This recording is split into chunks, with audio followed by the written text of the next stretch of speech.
রেহানা ঘরের দরজা লাগিয়ে দিয়ে বিছানায় গিয়ে বসে আছে।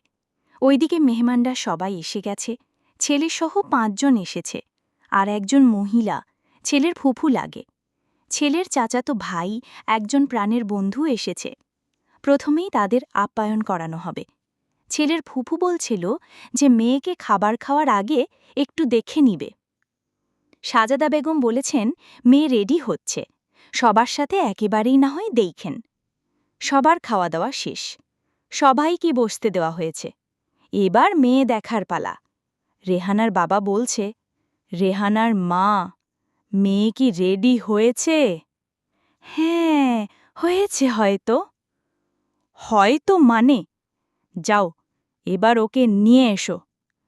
আগের বারের মতো কোনো ঝামেলা চাই না। রেহানাকে নিতে এসেছে রিমি ও সাজেদা বেগম।